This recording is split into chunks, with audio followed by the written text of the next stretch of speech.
Nggak, karena emang kita terbiasa untuk semuanya kita close di most. Kita juga misalkan ada sesuatu yang menyenangkan, kita juga tidak terlalu menceritakan karena khawatir ada unsur riaknya, ada unsur begitu-begitunya tuh. Jadi terlalu overthinking lah dalam sharing sesuatu mengenai keluarga. Kita pernah sharing di YouTube, tapi pada perjalanannya ternyata tidak terlalu nyaman terus-terusan ya. Setiap orang beda-beda ya. Jadi ya udah, memang keluarga tuh buat aku keluarga, profesi buat aku tuh profesi. Walaupun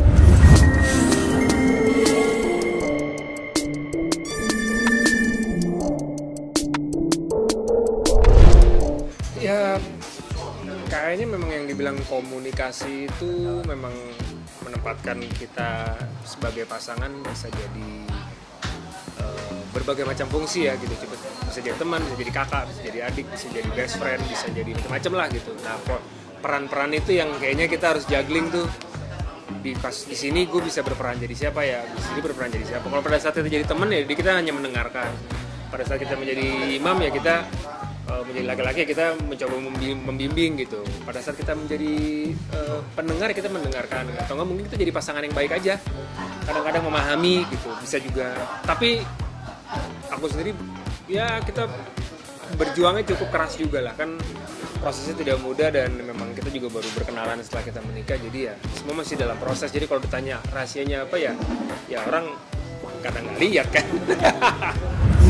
Dulu awal-awal pasti yang dimunculin ego, tapi ternyata aku maunya begini, dia maunya begitu, tapi ya ternyata itu jadi malah bikin kita jadi tambah ribet kan. Akhirnya kita sampai ibaratnya lelah, terus apa yang paling gampang ya gitu. Ya udah benar-benar memahami, oh dia memang orangnya kalau lagi marah nggak bisa langsung ngomong, ya udah tungguin, sebel tapi ya kita tungguin, karena kalau kita maksain nggak akan pernah bisa gitu. Sebaliknya juga gitu, dia berharap aku lebih sabar, kadang aku awalnya lebih tinggi, tapi saling kita memahami akhirnya juga kita sama-sama turun nih. Ya udah ya prosesnya begitu. Nanti bisa tiba-tiba lagi nggak bisa ya bisa juga gitu, jadi ya terus naik turun. Tapi kayaknya memang di semua relationship kayak gitu sih. Remaja nih sekarang jadi concern buat aku adalah usia 9 tahun, udah kelas 4 kan, udah remaja, terus ya dia udah bentar lagi udah menjadi remaja. Nah, transisi itu ternyata memang banyak hal baru lagi yang kita tahu kan. Dia udah mulai cerita mengenai teman sekolahnya, mungkin juga sudah ada ketertarikan, mungkin ya wajar aja kan ketertarikan sama boys gitu kan. Ya kita harus dengerin terus kan, dari tontonan juga kita bisa tahu, oh dia dari nonton ibaratnya Powerpuff Girl atau My Little Pony gitu, sekarang udah nonton Percy Jackson atau nonton Harry Potter gitu. Satu hal yang pada saat waktu anak itu kecil dan dia mau tumbuh, terus kita biasakan dia untuk melontarkan apapun yang dia rasa dia perlu cerita atau dia mau tanya. Awalnya kita encourage dia untuk tanya aja apapun, tapi nanti begitu dia udah remaja dan mulai daya serapnya tinggi, itu suka jadi bumerang. Dia akan menanyakan hal yang kita nggak bisa jawab gitu.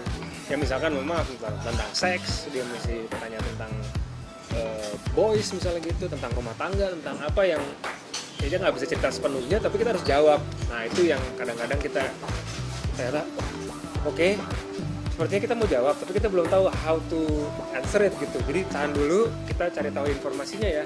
Akhirnya kita baca dulu, kita cari tahu dulu, oh cara menjawabnya sama anak usia itu seperti ini, supaya dia juga dapat pengetahuannya, tapi juga nggak perlu tahu gimana seks itu dilakukan, misalnya kayak gitu kan, contohnya lah gitu. Ya oh ternyata gini, ya udah baru kita jawab kayak gitu sih.